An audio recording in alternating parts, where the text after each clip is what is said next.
Big boss Malayalam season 6 എന്നാ ഊളത്തരമാണെന്ന് നോക്കിയേ. ഒരാൾക്കൊരു ന്യായം, മറ്റുള്ളവർക്ക് മറ്റു ന്യായങ്ങൾ. ബിഗ് ബോസിന് ഏറ്റവും കൂടുതൽ കണ്ടന്റ് നൽകുന്ന ജാസ്മിൻ എന്ത് ചെയ്താലും ബിഗ് ബോസിന് ഒരു കുഴപ്പവുമില്ല. ജാസ്മിനെ എതിർത്ത് നിൽക്കുന്നവരെല്ലാം കളിയിൽ നിന്ന് പുറത്താവുന്നതാണ് ഇപ്പോൾ ബിഗ് ബോസ് കൊണ്ടുവരുന്ന രീതി. ജയിലിൽ നിന്ന് ഇറങ്ങിയ ശേഷം ജാസ്മിൻ ഗബ്രിയോട് ജിൻഡോ കാക്ക എന്നെ അങ്ങനെ ചെയ്തു ഇങ്ങനെ ചെയ്തു എന്നൊക്കെ പറഞ്ഞപ്പോൾ ഗബ്രി പറയുന്നത്, നിനക്ക് അയാളെ ഇതുവരേക്കും മനസ്സിലായിട്ടില്ലേ, അയാളൊരു ചതിയനാണ്, അയാൾക്ക് അവിടെ കിടക്കാനുള്ള സ്പേസ് നീ കൊടുക്കാൻ പാടില്ലായിരുന്നു, അവിടെ നീയാണ് കിടക്കേണ്ടിയിരുന്നത്, അയാളെ വളരെയേറെ സൂക്ഷിക്കണം, അയാൾ അവസരം കിട്ടിയാൽ ചതിക്കും, നിന്നോട് അയാളടുത്ത് മിണ്ടാൻ പോകരുത് എന്ന് ഞാൻ നിന്നോട് പറഞ്ഞതല്ലേ എന്നൊക്കെ ഗബ്രി പറയുമ്പോൾ ഇടയ്ക്ക് അവർ ചോദിക്കുന്നുണ്ട്, അയാളെവിടെ. പക്ഷേ അവർ കാണുന്നില്ല. എന്നാൽ തൊട്ടടുത്ത് തന്നെ ജിൻഡോ ഇതെല്ലാം കേൾക്കുന്നുണ്ടായിരുന്നു. ഒരക്ഷരം വിടാതെ അവർ പറയുന്നതൊക്കെ കേട്ട ജിൻഡോ പെട്ടെന്ന് അവിടെ നിന്ന് എഴുന്നേറ്റ് അവരുടെ മുമ്പിൽ കൂടെ തന്നെ പോവുകയാണ്. എന്നാൽ ജാസ്മിനും ഗബ്രിക്കും ജിൻഡോ തൊട്ടുപുറകിലിരുന്ന് ഇതെല്ലാം കേൾക്കുന്നുണ്ട് എന്ന് മനസ്സിലാക്കാൻ പോലും പറ്റിയില്ല.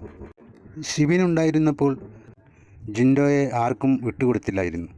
ഇപ്പോൾ ഇതാ എല്ലാവരും കൂടെ ചേർന്ന് ജിൻഡോയെ ഒറ്റപ്പെടുത്തുന്ന പോലെയുള്ള കളികളാണ് നമ്മൾ കാണുന്നത്. ജാസ്മിൻ ബിഗ് ബോസിന് വലിയ കണ്ടന്റ് നൽകുന്ന ആളാണെങ്കിൽ ഒരിക്കലും ബിഗ് ബോസ് ജാസ്മിനെ പുറത്താക്കാൻ ശ്രമിക്കുകയില്ല. ജാസ്മിൻ സ്വയം തെറ്റ് ചെയ്ത് പുറത്തു പോവുകയല്ല.